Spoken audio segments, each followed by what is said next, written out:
Good morning, everybody. My name is Ro Kelly. My pronouns are they, she, and I, along with Reverend Krista Taves, welcome you to Eliot Chapel. Joining us is Suzanne Sharon Morgan. She is our Sunday pastoral care provider. Please see Suzanne if there is something weighing on your heart.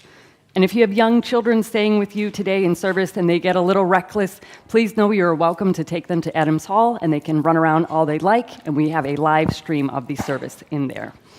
And after service, we will have snacks in there for all the kids as well. And a special welcome to our guests this morning. Thank you for being here, especially on this very cold morning.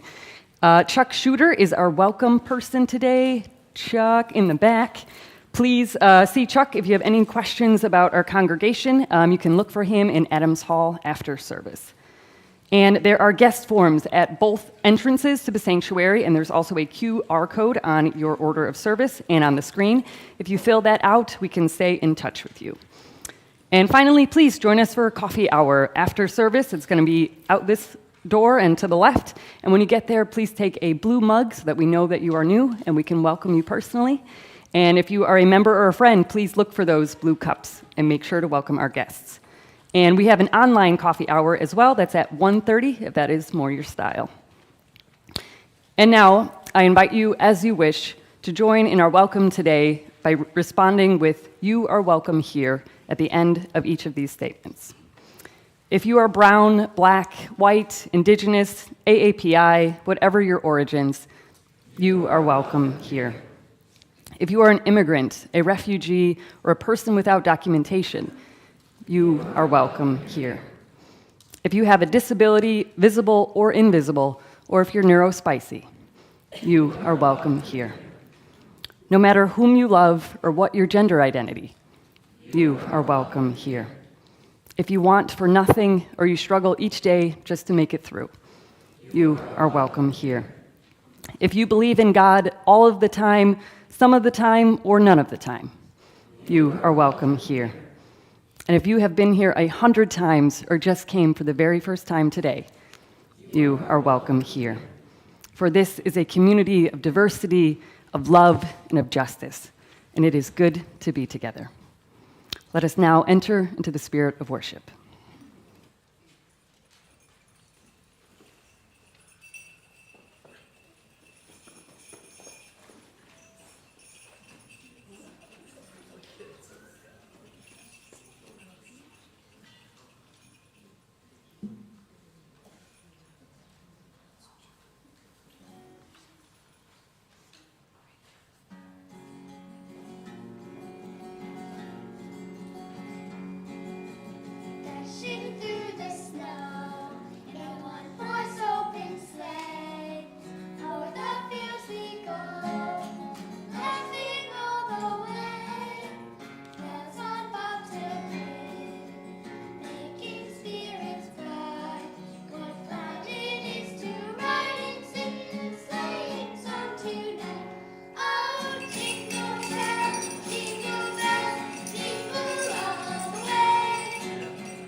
Our symbol in Unitarian Universalism is the flaming chalice, with the bowl representing beloved community and the flame representing the spark of the divine that burns in each of us.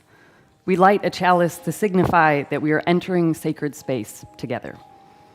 Our chalice lighting words this morning come from Jennifer McLaughlin, UURE Director from Pittsburgh, Pennsylvania. As the first hint of green begins to peek through the barren ground, as that little sprig grows into a healthy stem, as that stem grows into a stalk and forms a bud, as that bud slowly opens with each new day to form a new yellow daffodil, let us be like that little first hint of green, renewed by the warmth of the sun's rays and ready to emerge with a new energy, ready to face the day. We light this chalice to bring a glimmer of that warmth into our space. Please rise in body or in spirit and remain standing for our congregational covenant.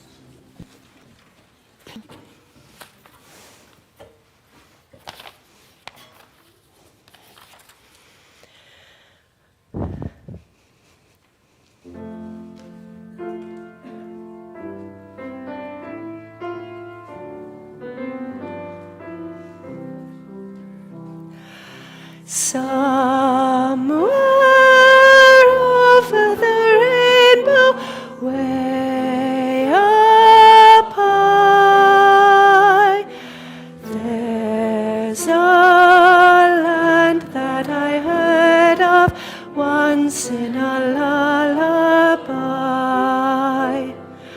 Somewhere over the rainbow, skies are blue, and the dreams that you dare to dream really do come true. Someday I'll wish upon a star and wake up where the clouds are far behind me, where troubles melt like lemon drops away above the chimney tops. That's where you'll find me, somewhere over the rainbow. Bluebirds fly, birds fly over the rainbow. Why then, oh, why can't I?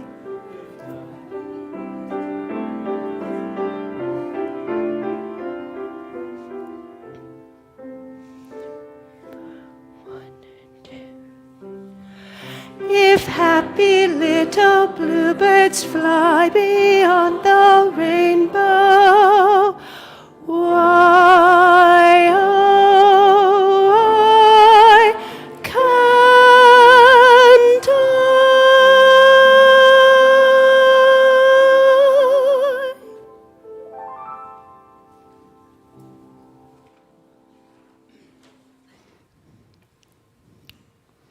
In Unitarian Universalism, covenants are the agreements we make for who we want to be as a people.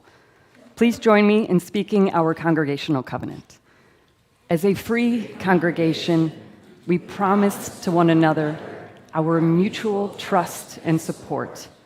To create beloved community, we promise to be kinder to each other than we have to be, to listen fully to each other with an open mind and heart, to speak responsibly and respectfully, and to find ways to improve our church for all members and friends.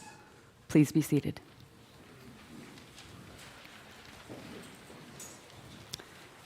Every week, we share our offertory with a community organization that reflects our values and commitment to service. This month, we are sharing our plate with Room at the Inn. And to tell us more about Room at the Inn, we welcome their executive director, Lori Phillips.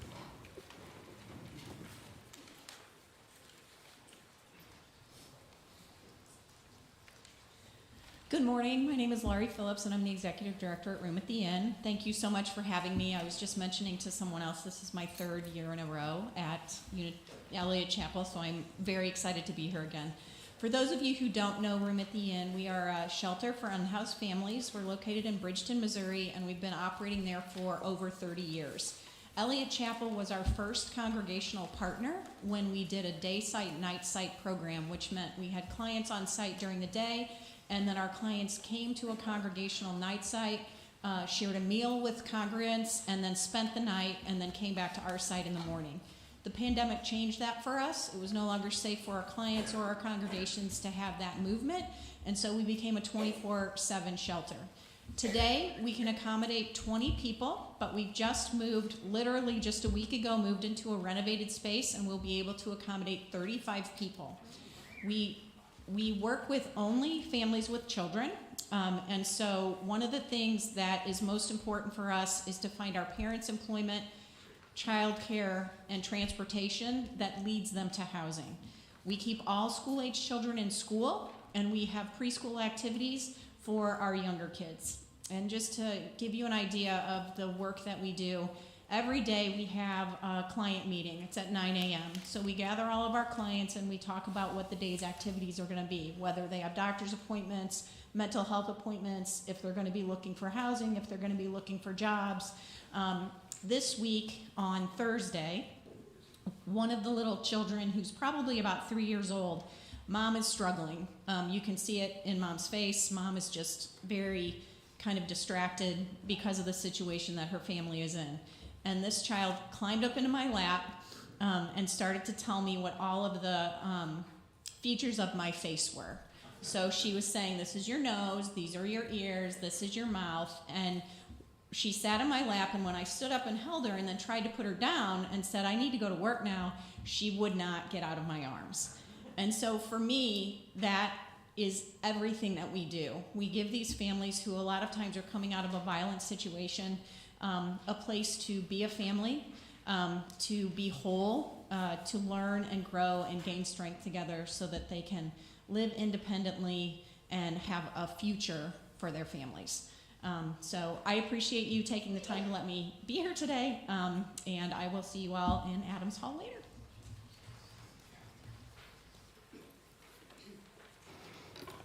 Thank you so much, Lori. And as we prepare to give, we welcome the presence of our children in the sanctuary. Together, young and old, we practice generosity, knowing our gifts create ripples of love and care in our community. You're welcome to donate through the shared plate that will be passed around or through the QR code on the screen. And there's also a QR code in your order of service. Or you can text the word Eliot and shared plate, that's one word, plus the amount you wish to give to the number 73256, and a link in the reply text will take you to our secure giving platform. Let us be a generous people.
Please join me in dedicating this offering to the work of the church, which is weaving a tapestry of love and action. We dedicate our lives and these our offerings.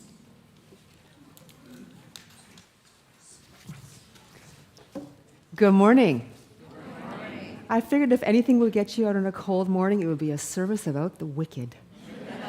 Thank you for being here. And please, I invite the children and those who are young at heart to join me here up front to talk about wickedness.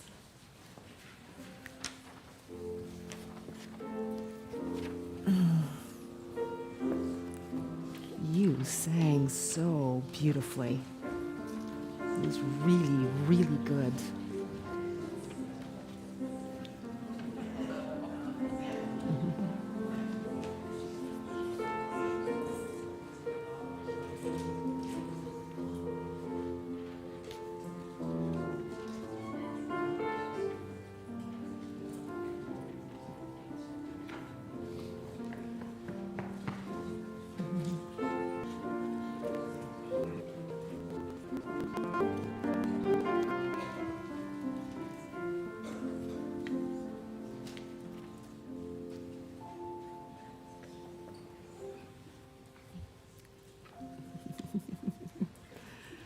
So I have a question for you. Put up your hand if you've seen The Wizard of Oz.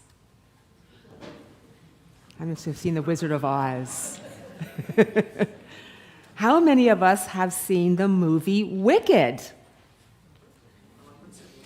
Lots of us have seen Wicked. Well, someday, over the rainbow, you will see Wicked. So this movie, that has two really important characters. One is the Wicked Witch of the West, right? And yes, Elphaba, and she has what? Color is her skin. And what kind of hat does she wear? Pointy hat. And what color clothes does she wear? Black. And how does she get around? With her broom. Because it's magic, right. Then what about Glinda, the good witch? What's she look like? She has a big puffy dress. What color is her dress all the time? Pink. How does she get around? She floats in a bubble. That's not actually magic, but we don't know that in the first movie. So just by looking, if you met them for the first time, who do you think is wicked? Who? Elphaba. What do you think? Huh? Is it Elphaba? I think it's Glinda. Or is it Glinda? Now, in The Wizard of Oz, the green witch looks scary and she is called Wicked. But in Wicked, we find out her name is Elphaba, and she isn't actually mean at all. And she is treated unfairly, right? Because she looks different. She is bullied. People believe lies about her. And she tries to do the right thing. Does looking different mean someone is bad? No. So I'm going to read out some statements, and I want to let you respond. And thumbs up means it's right, and thumbs down means it's wrong, okay? Someone is wicked because they are green. Someone is wicked because they are unkind on purpose. Someone can be called wicked even if they are trying to help. So, we can't really know by looking at someone what is inside them. But sometimes people call others wicked because they don't understand them. So in Wicked, the story reminds us not to judge people based on how they look and what others say about them. So who is really wicked? The person who looks different or the people who are unkind? So don't judge someone until you know their story, and maybe not even then. And that's the end of our time, and you get to go off to your classes now. Let's sing you off to your classes.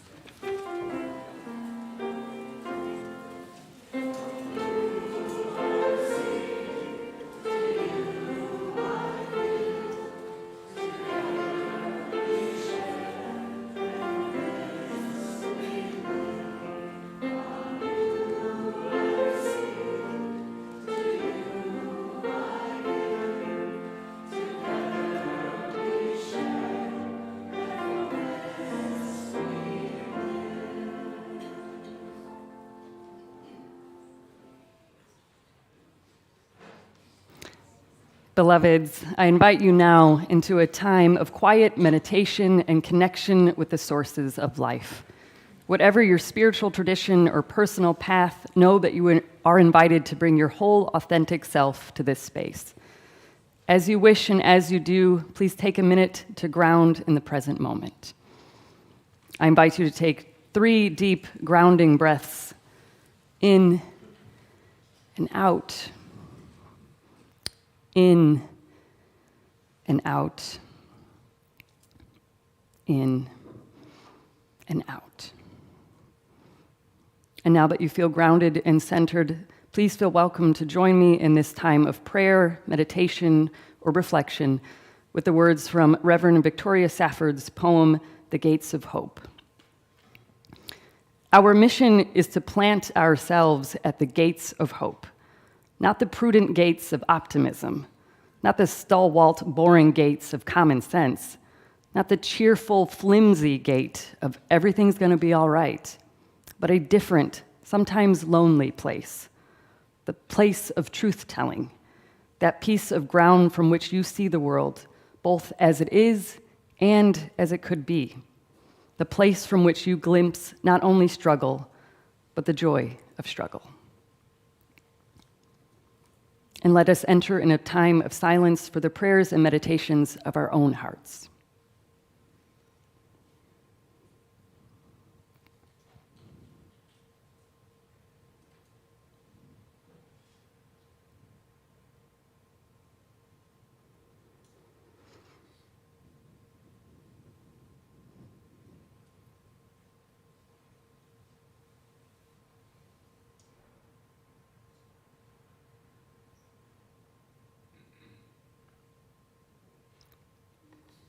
And let us speak the names of those that we would hold in care.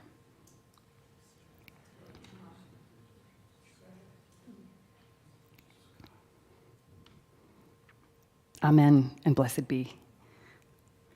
And please remain seated now for a meditative hymn, number 184, Be Ye Lamps unto Ourselves.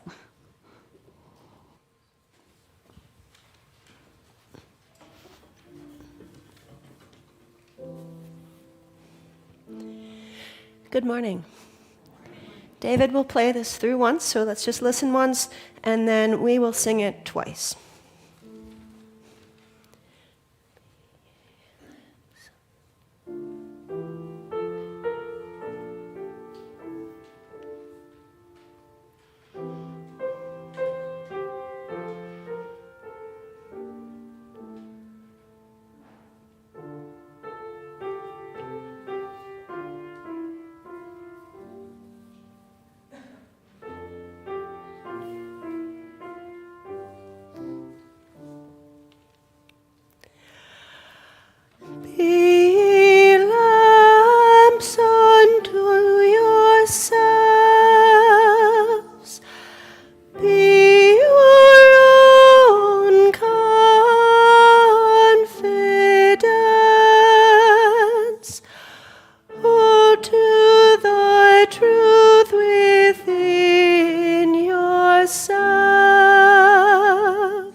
Our reading this morning are excerpts from Stephen Schwartz's song, Defying Gravity. If you know it, just, I'm not going to sing it, I'm going to speak it. So, something has changed within me. Something is not the same. I'm through with playing by the rules of someone else's game.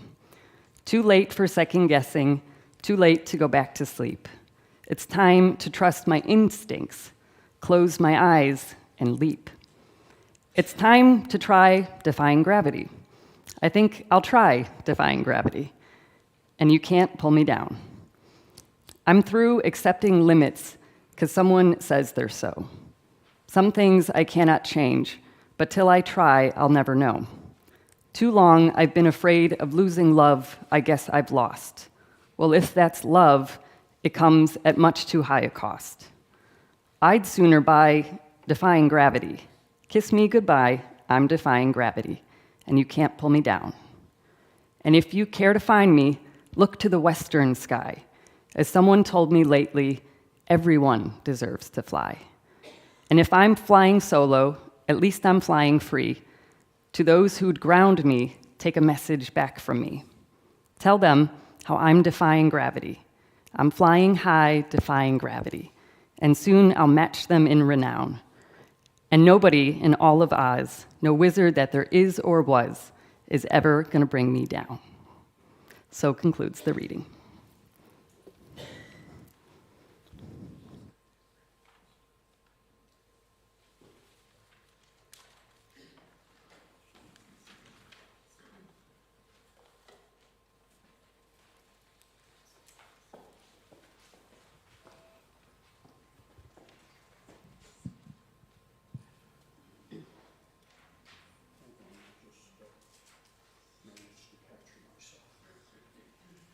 Just a few words about this song. Terry Roach, the singer-songwriter, I guess singer-songwriters all have their own method. She woke up in the middle of the night and spoke the words into a tape recorder. She kept it by herself, by her bed. She lost a friend over Lockerbie, Scotland in 1988, I believe is the correct date, and this is the song she wrote in honor of her friend.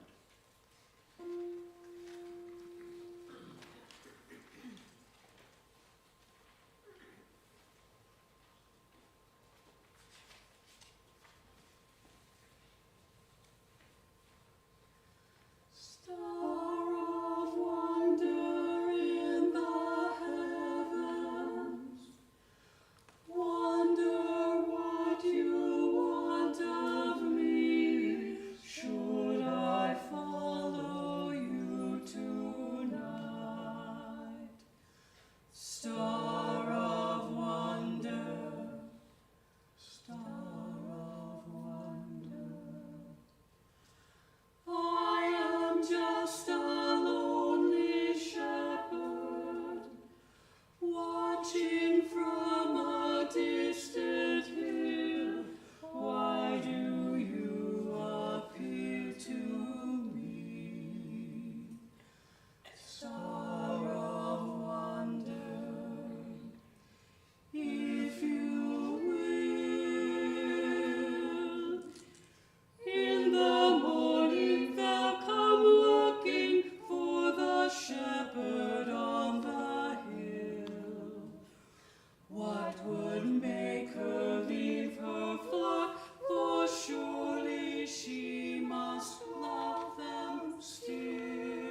Thank you so much.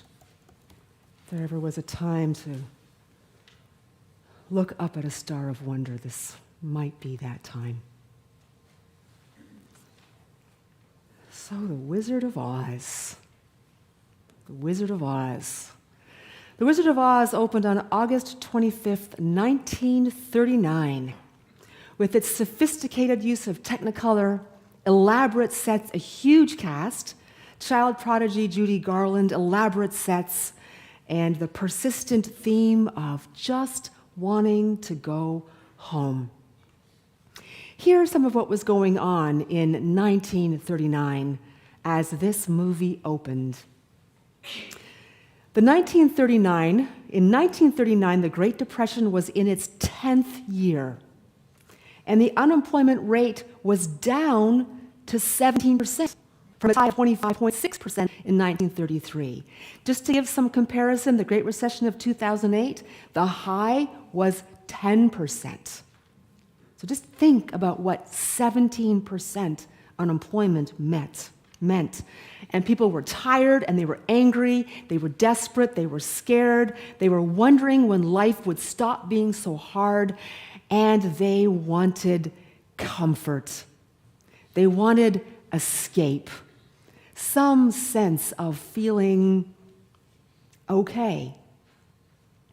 And so it was a time of social rest, but it was also a time of social change because President Roosevelt had been elected in 1936, and he was just beginning his second year. And under his leadership came the New Deal, which introduced banking and financial reforms, labor reforms, corporate accountability, work programs, and most importantly, Social Security. All the things we're fighting to preserve now. This is when they were planted. And that is why things were slowly starting to turn around. But of course, it was slow, and people were impatient. And distrust of leaders was high. And you could feel the hunger for leadership reflected in the movie when it became clear that the wizard was literally a lot of hot air and no substance, with none of the powers people believed he had. So it was easy to relate to Dorothy, this rosy-cheeked, sweet girl from Dust Bowl, Tornado Alley, Kansas, who loved her dog and whose home had literally been ripped from the ground and plunked into a strange land. Everyone wanted a simple yellow brick road to follow. But then what happened? Remember, it's 1939. What happened in 1939? 3 weeks after The Wizard of Oz opened, Germany occupied Poland, Great Britain and France declared war on Germany, and the Soviet Union invaded Poland 3 weeks after its opening.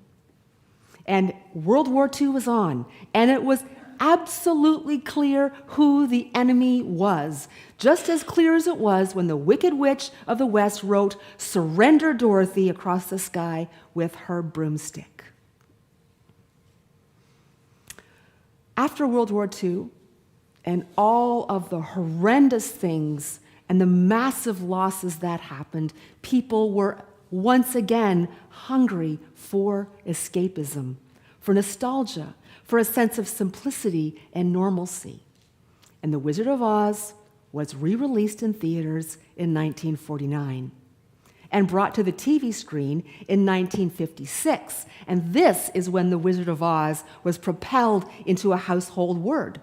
How many of us grew up glued to the TV watching The Wizard of Oz one more time?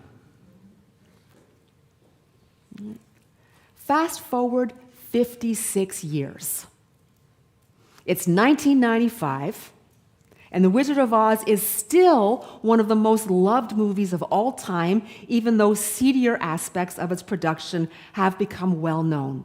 Like how Judy Garland's mother, with the knowledge and support of the producers, plied Judy with drugs so that she would sleep when she needed to sleep and wake up when she needed to film, leaving her to struggle with addiction her whole life until her tragic death by overdose in 1969.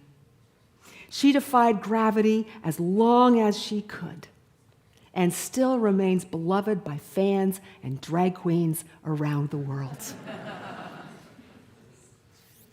Enter Wicked, a novel published by Gregory Maguire, himself an avid fan of Wizard of Oz.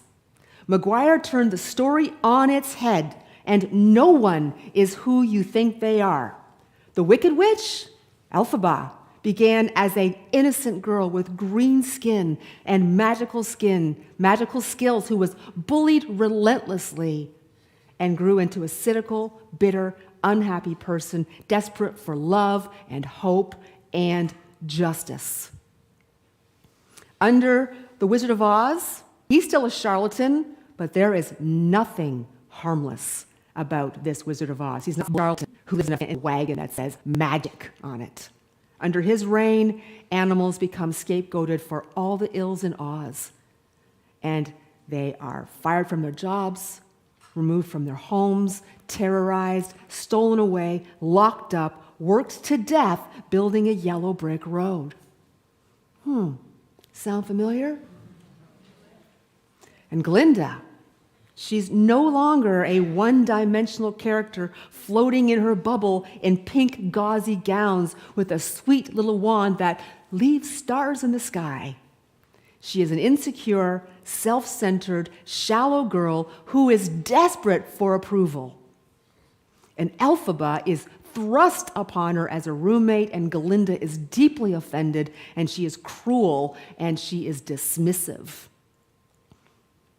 And a big part of the first part of the novel and the movie, which comes later, is that she starts to, when she befriends Elphaba, she sees who Elphaba really is, and together they learn that the wizard is behind the persecution of the animals. And Glinda comes upon a choice. Is she going to defy gravity with Elphaba?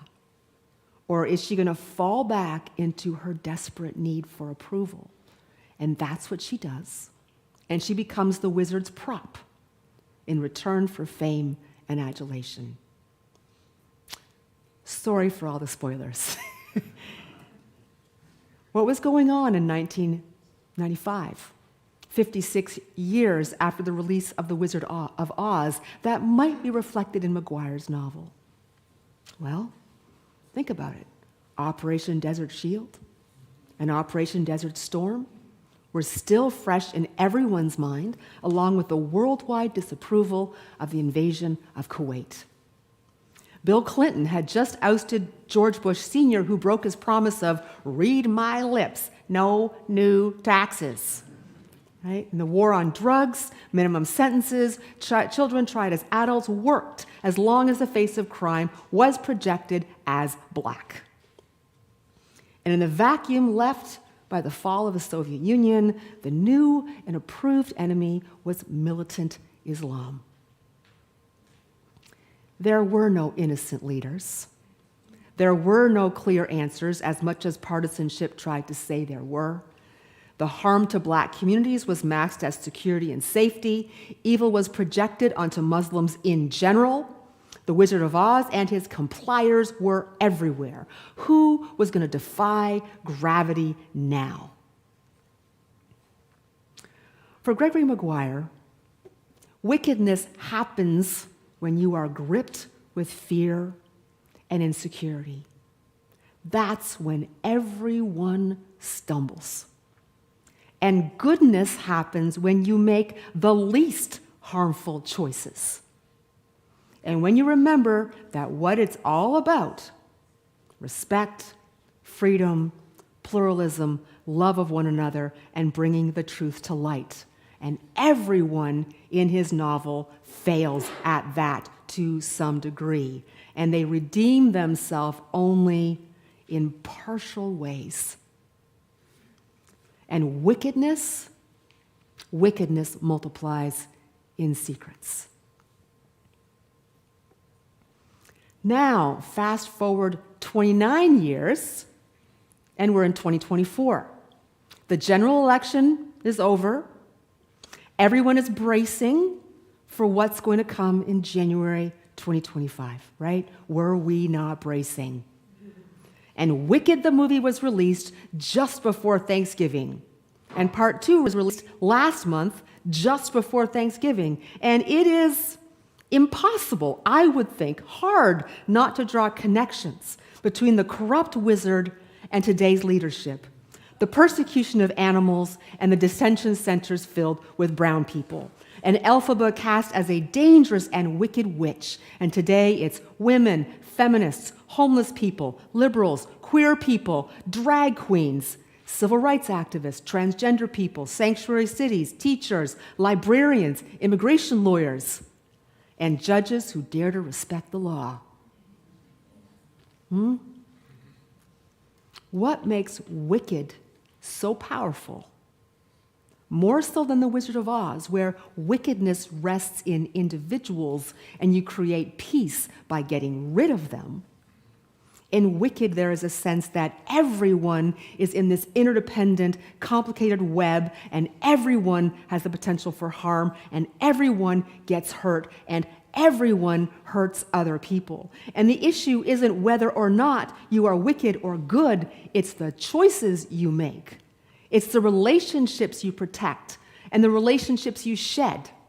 It's the alliances you build, the trust you earn. It's engaging in forgiveness, battling with cynicism, and accepting the losses from the sacrifices you make for the greater good. In other words, what is goodness is wrapped up in, do you dare to defy gravity? And that's where we are today. Do we dare to defy gravity? This evening is the beginning of Hanukkah, the 8 days that Jews celebrate the survival of their people in the face of one more threat to their existence. And to those of you who will be entering the celebration tonight, my love goes out to you. Happy Hanukkah. Now, the religious story of Hanukkah goes like this. The Jewish lands were under the control of the Greek Empire, whose policy was assimilation. So the Jews were to let go of their language, their teachings, their practices, and become Hellenistic or else. Now, the Maccabees were a sect within Judaism who resisted this entirely. And despite their small numbers, they were fierce, and they went to war against the Greek army. And miraculously, they won battles. And miraculously, they gained control of their beloved temple that has been ransacked. And they light the temple lamp, even though there's only 1 day's worth of oil. And lo and behold, it burns for 8 miraculous days until the new oil is ready. Their perseverance and their faith had saved them and saved the Jewish people once again from utter extinction.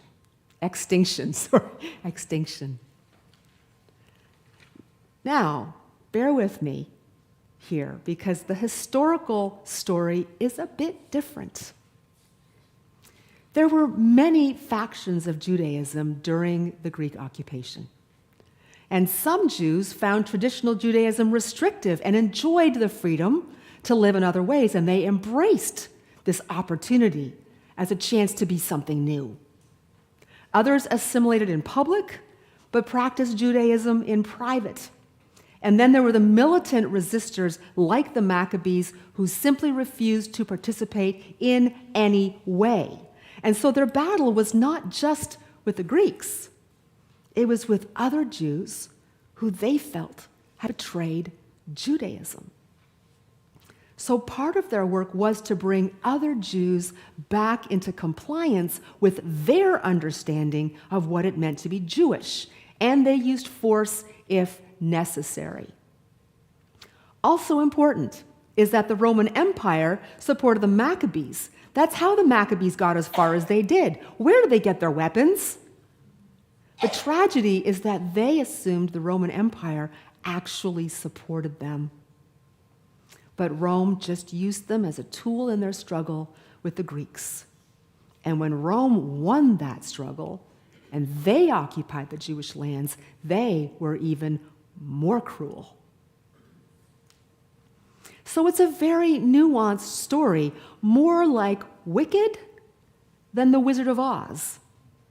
And I wonder, and I know I'm putting this out there, and I am not Jewish, and I might miss the mark, and I'm sure you will tell me if I do. Okay? I know you will. But that today, in light of what's happening to Gaza, it's hard to know who's the Wizard of Oz and who's Elphaba, and what in the world does defying gravity look like today. These have been extremely hard years for the Jewish community, and I know some of you, this has been a very hard, heavy, difficult time with heartbreak over the massacre, heightened anti-Semitism, and feelings of betrayal and confusion about what it means to support Israel and to support the human rights and dignity for Palestinians. Jewish identity and the state of Israel have been so intertwined with so much fear that any criticism of Israel means the loss of Israel. And it can take so much courage, and I know some of you have spoken to me about this. It can take so much courage to name what is happening in Gaza and say, as a Jewish person, I am saying this is not right. This is not who I am as a Jewish person. But what do I do with this? What do I do? Now, you know, for people of any religion, being faithful means defying gravity. Because being faithful always means anchoring on the side of love. And defying gravity might mean not allowing militant Islam or a narrow definition of Zionism to confine what it means to be Jewish or Palestinian or human. And the Hanukkah story, whichever way you look about it, is about defying gravity. It's about lighting the temple flame and saying, come on, you can burn for 8 days. Right? And that's where we are today, on this first day of Hanukkah, in the place that we are in, lighting a lamp and saying, come on, can you burn for 8 more days? Or at least until the midterms. Right? So my question for us is this. Imagine getting on a broom, flying out the top of the Emerald Palace and singing this. Something has changed in me. Something is not the same. I'm through with playing by the rules of someone else's game. Too late for second guessing. Too late to go back to sleep. It's time to trust my instincts, close my eyes, and leap. It's time to try defying gravity. And defying gravity looks like this. It means friendships and holding on to them because there's no life without them. It's about building trust when everyone around you says it's not safe to trust anymore. It means growing a thicker skin when being mocked for choosing love or being misrepresented and misunderstood and turned to another. Defying gravity means looking brave when you're quaking in your boots and then turning to a loved one afterwards for comfort. It means being okay with being not recognized for bringing goodness in the world, because it's more important to bring goodness than get credit for it. Defying gravity means opening the cages that are hidden behind the Wizard of Oz throne room, even if we might be trampled under the hooves of those delighted to be free. Defying gravity means asking for forgiveness. Defying gravity means we don't up anything never stronger than love. Wickedness is never stronger than love. So let us close with these words. I think we'll try defying gravity, and you can't pull us down. We're through accepting limits because someone says they're so. Some things we cannot change, but till we try, we'll never know. Too long we've been afraid of losing love I guess we've lost. Well, if that's love, it comes at much too high a cost. We'd sooner buy defying gravity. Kiss us goodbye. We're defying gravity, and you can't pull us down. May it be so. Amen and blessed be. I invite you to rise in body or spirit for our closing hymn, Wake Now My Senses.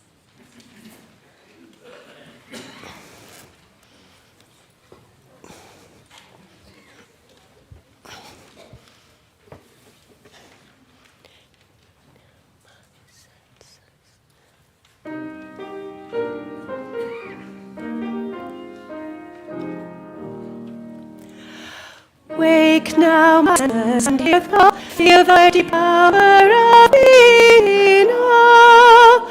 Keep with the web of creation your vow, giving, receiving, as love shows us how. Wake now, my reason, reach out to the new. Join with each pilgrim that quests for the true. Honor the beauty and wisdom of time. Suffer thy limit and praise the sublime. Wake now, compassion, give heed to the cry. Voices of suffering fill the wide sky. Take as your neighbor, both stranger and friend, praying and striving their hardship to end. Wake now, my conscience, with justice thy guide. Join with the people whose voices they guide. Take not for granted a privileged place. God's love embraces the whole human race. Wake now, my vision of ministry clear. Brighten my pathway with radiance here. Mingle my calling with all who will share. Work toward a planet transformed by our care.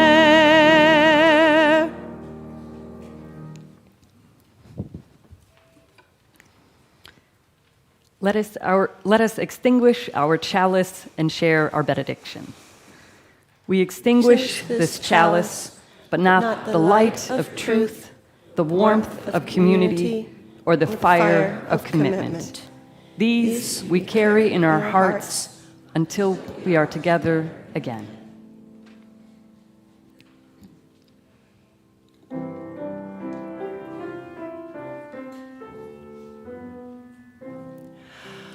We will keep a place for you wherever you may go. We'll sustain this home of faith and love you've come to know. Go in peace, bring hope to hearts that yearn. We will keep a place for you till you return. And now, may the Spirit of life hold you, may love bless you, and may joy find a place in your days. Love to you all. Go in peace.